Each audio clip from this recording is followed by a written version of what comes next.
December 7, 1941, did not begin as a turning point in the American story. It began as an ordinary Sunday morning. The sun rose calmly over the Pacific. Sailors joked on decks. Engines were quiet. And across the ocean, decisions already made were moving relentlessly toward execution. What followed would not just destroy ships or take lives. It would shatter an illusion that had guided the United States for decades. And within 24 hours, Franklin Delano Roosevelt would understand something that made neutrality impossible forever. As you listen to this story, leave a comment with your thoughts on whether Pearl Harbor truly made war inevitable. For years before the attack, the United States believed distance was protection. Two vast oceans, a powerful navy, and a long tradition of avoiding foreign wars gave Americans confidence that global conflict could be observed from afar. Europe was burning. Asia was already deep in war. Yet most Americans believed their nation could remain untouched, choosing commerce and diplomacy over direct confrontation. Roosevelt knew the world was changing faster than public opinion allowed him to admit openly. Japan had been expanding aggressively across Asia, driven by the need for resources and the belief that only military dominance could secure its future. American embargoes on oil and steel were intended as pressure, but in Tokyo, they were understood as a threat to survival. War plans accelerated not because Japan wanted conflict with the United States, but because leaders believed it was inevitable. While diplomats exchanged messages and negotiations appeared to continue, the Imperial Japanese Navy was already moving. Aircraft carriers crossed the Pacific in silence, radios dark, crews drilled relentlessly. Pearl Harbor was not chosen at random. It was the heart of American power in the Pacific, and striking it would buy Japan time to consolidate its gains elsewhere. Or so they believed. When the first bombs fell, confusion spread faster than understanding. Ships burned, planes were destroyed before leaving the ground, and men fought fires and flooding without knowing if help was coming. The attack lasted less than 2 hours, but its impact would echo for generations. More than 2,000 Americans were killed. Battleships lay broken, smoke filled the sky. Yet what truly changed the course of history did not happen in Hawaii. It happened in Washington. Within hours, reports reached the White House. Roosevelt listened carefully, not just to the damage but to the meaning behind it. This was not an accident, not a misunderstanding, not a limited strike. It was a calculated message. Japan had crossed a line that could not be uncrossed. Roosevelt understood something crucial that many Americans had not yet grasped. If the United States did not respond decisively, it would signal weakness to every aggressive power watching closely. Neutrality would no longer preserve peace. It would invite further attacks. The oceans were no longer barriers. Technology, ambition, and ideology had erased distance. By the evening of that day, Roosevelt was already shaping his response. Not merely a declaration of war, but a transformation of national purpose. He knew the American people would follow if they understood that this was not about revenge, but survival. Not about one harbor, but about the future of global order. As night fell, the question was no longer whether the United States would enter the war, but how completely it would commit. And the answer would reshape the world in ways few could yet imagine. If this moment marked the limit of restraint, then the next step would be total mobilization, and decisions made in the following hours would define the century to come.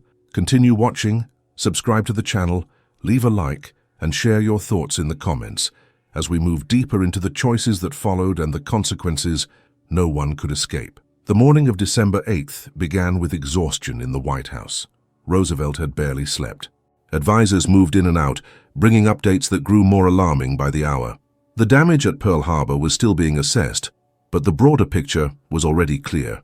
This was not an isolated act of war. It was part of a coordinated strategy that extended far beyond Hawaii.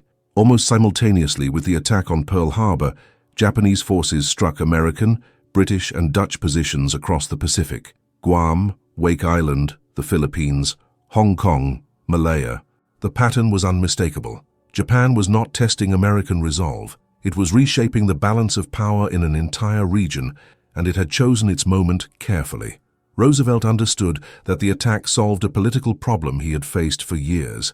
American public opinion had been deeply divided. Many believed the nation should stay out of foreign wars at any cost. Others feared fascism, but doubted the necessity of immediate action. Pearl Harbor ended that debate in a single morning. The attack unified the country in a way no speech or argument ever could. But unity alone was not enough. Roosevelt also saw the danger of responding emotionally rather than strategically. Anger could lead to rash decisions. He needed clarity.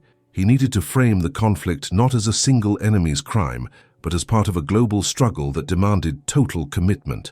As he prepared his address to Congress, Roosevelt chose his words with precision. He did not describe Pearl Harbor as a tragedy. He called it a date that would live in infamy. That choice mattered. Infamy implied deliberate wrongdoing, moral clarity, and a clear division between aggressor and defender. It left no room for ambiguity. Behind the scenes, military leaders were already shifting priorities. The Pacific Fleet had been damaged, but not destroyed.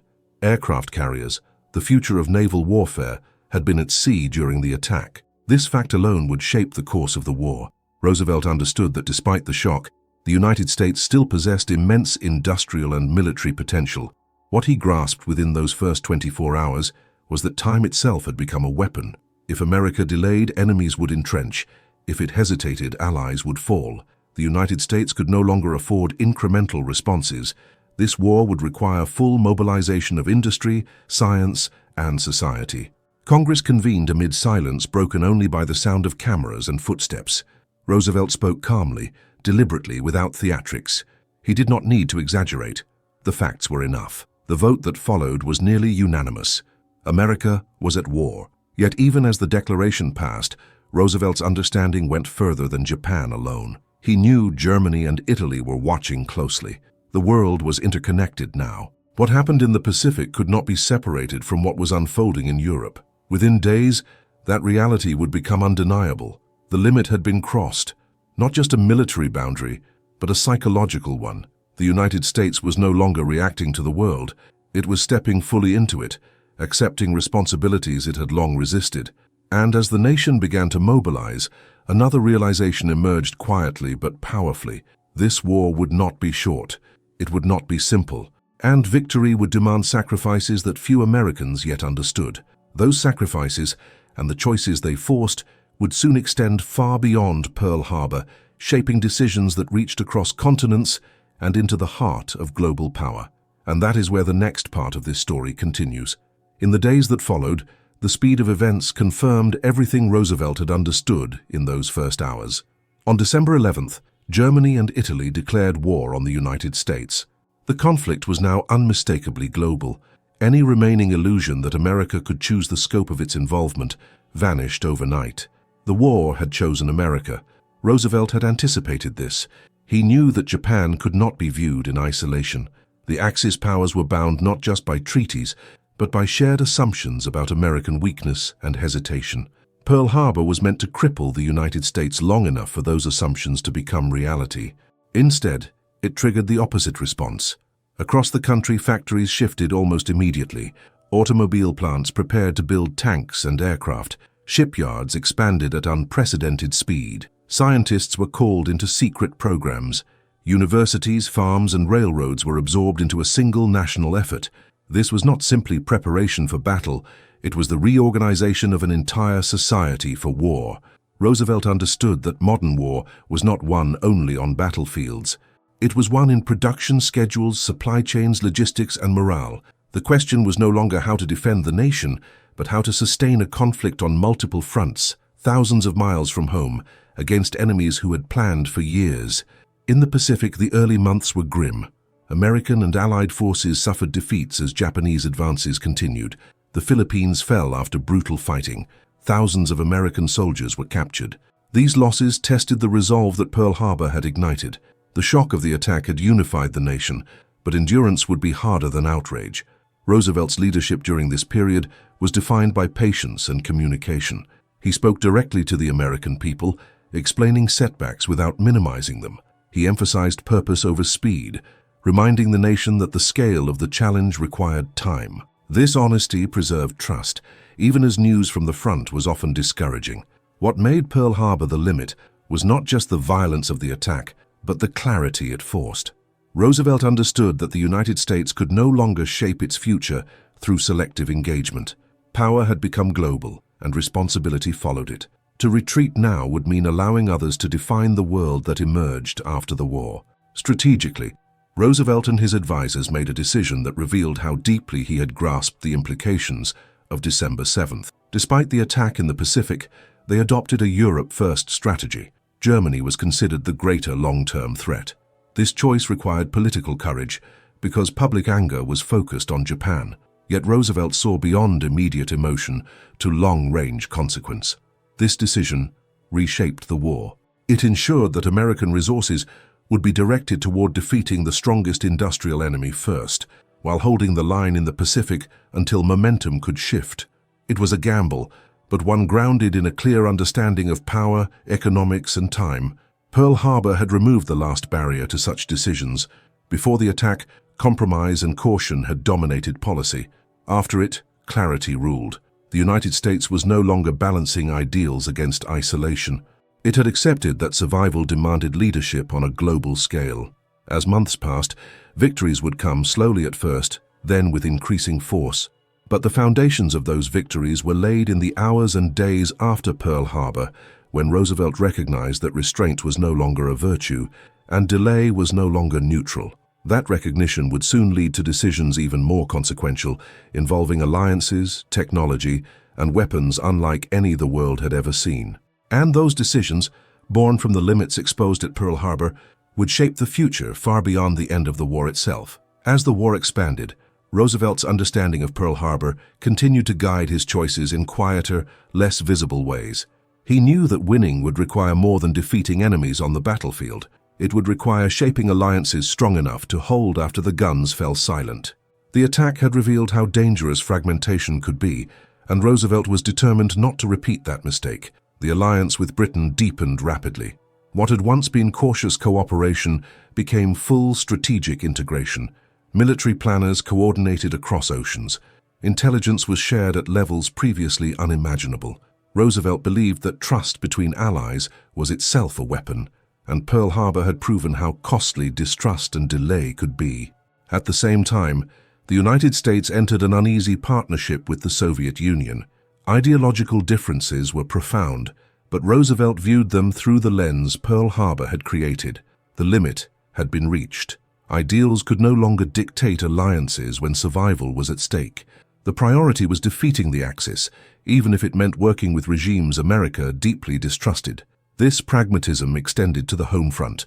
Civil liberties were strained, industries were regulated, rationing became a fact of daily life. Roosevelt did not celebrate these measures, but he accepted them as consequences of the reality Pearl Harbor had exposed. The nation had crossed into a world where comfort could not outweigh security. Technological innovation accelerated at a pace never seen before. Radar, code-breaking, advanced aircraft, and new naval tactics reshaped combat. Behind layers of secrecy, a project began that would define the war's end and the post-war world. Roosevelt approved it, not because he sought overwhelming destruction, but because Pearl Harbor had taught him the cost of being unprepared. He understood that power vacuums invite catastrophe. Just as Japan had acted when it believed America lacked resolve, future adversaries would act if they believed the United States lacked capability. Deterrence, once an abstract concept, became a guiding principle. As the war turned in favor of the Allies, Roosevelt's focus increasingly shifted to what would come after victory. He was determined that the mistakes following the First World War would not be repeated. Isolation, he believed, had created the conditions that made Pearl Harbor possible. A stable world would require active American participation, not withdrawal. Plans for a new international order began to take shape. Institutions designed to manage conflict, stabilize economies, and prevent unilateral aggression were discussed, even as battles raged. Roosevelt saw these not as idealistic dreams, but as practical defenses against another Pearl Harbor on a global scale. Yet the burden of leadership weighed heavily. The war demanded constant compromise, and each compromise carried moral costs. Roosevelt accepted these costs because the alternative, in his mind, was worse. Pearl Harbor had shown what happens when warning signs are ignored and limits are tested. As the conflict approached its final phases, the question was no longer whether the United States would emerge as a global leader, but what kind of leader it would be. The answer would depend on how the lessons of December 7th were applied in peace as well as war. Those lessons would soon be tested in ways Roosevelt would not live to fully see, but which were already unfolding, as the war drew closer to its end. And in those final decisions, the meaning of Pearl Harbor would reach its ultimate expression. By 1945, the world Roosevelt had struggled to hold together was nearing a violent conclusion. Germany was collapsing under pressure from east and west, and in the Pacific, American forces were advancing island by island toward Japan. Each victory confirmed what Roosevelt had understood since Pearl Harbor. Modern war was absolute. It consumed nations entirely, and it left no space for half measures. Even as Allied armies moved forward, the cost of victory became clearer. Casualty estimates for an invasion of the Japanese mainland were staggering. Military planners spoke in numbers that suggested hundreds of thousands of American dead and potentially millions of Japanese casualties. The resistance encountered on islands like Iwo Jima and Okinawa showed that surrender would not come easily. This reality forced decisions shaped by the same lesson Pearl Harbor had delivered. The United States could not afford to assume restraint from an enemy fighting for survival. Roosevelt had believed that the surprise attack proved how far a nation might go when it felt cornered. That belief now influenced the most consequential military planning of the war.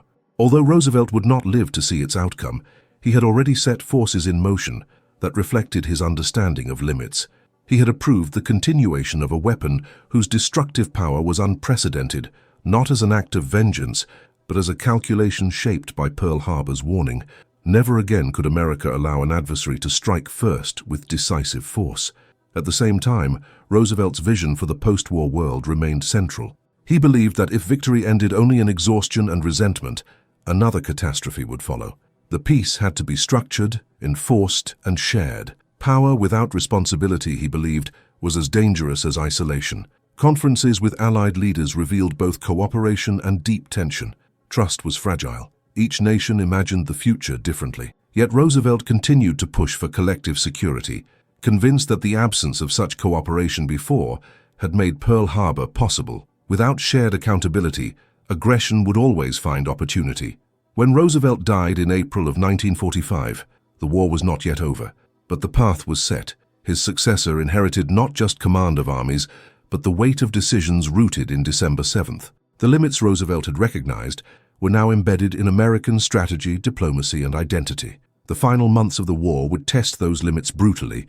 Choices made under the pressure of time, fear, and uncertainty would end the conflict, but they would also open a new chapter filled with its own dangers.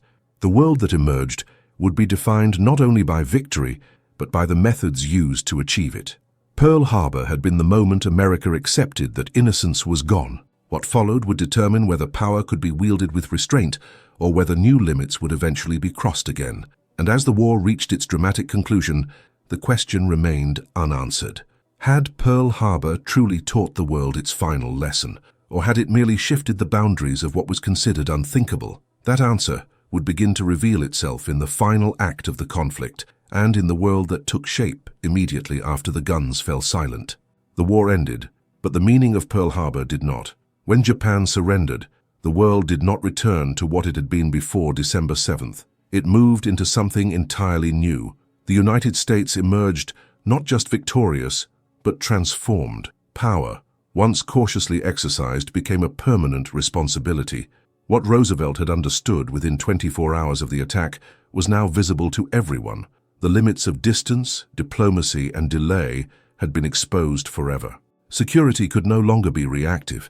It had to be anticipatory. This belief shaped American policy for decades, influencing military presence, alliances, and intelligence operations across the globe. The institutions Roosevelt had envisioned began to take form. International cooperation was no longer optional. It was treated as infrastructure for peace. When disagreements arose, they did so within a framework designed to prevent unilateral violence on the scale that had led to Pearl Harbor. The goal was not perfection but prevention, yet the lesson carried a shadow. Constant vigilance demanded constant readiness. The fear of surprise became embedded in national consciousness. Military planning assumed worst-case scenarios. Technological superiority became a priority, not only for defense but for deterrence. Pearl Harbor had taught that falling behind could be fatal. This mindset shaped the emerging rivalry that followed the war. Former allies became adversaries, each shaped by the same logic of fear and preparedness. The line between protection and provocation grew thin. Decisions were made with December 7th always in mind, even when the enemy had changed. At home, the legacy was equally complex.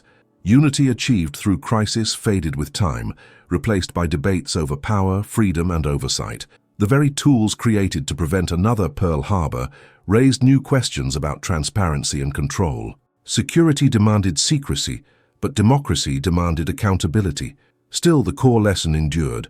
Pearl Harbor was the limit because it destroyed the belief that America could choose when history would touch it. Roosevelt saw that immediately. The nation could no longer afford to wait, to hope, or to assume goodwill. It had to act, lead, and shape the world it lived in. That understanding did not guarantee wisdom, but it made passivity impossible. Every major decision that followed carried the weight of that morning. Whether in war or peace, the memory of surprise and loss remained a warning etched into policy and identity. Pearl Harbor was not just an attack, it was a revelation. It revealed how fragile assumptions could be, how quickly power could shift, and how dangerous hesitation could become in a connected world. For Roosevelt, the limit was reached when denial became more costly than action. And for the United States, that realization marked the true beginning of its modern role on the world stage. A role defined not by isolation, but by engagement, not by innocence, but by responsibility. A role shaped by a single morning, and by what was understood within 24 hours that changed everything forever.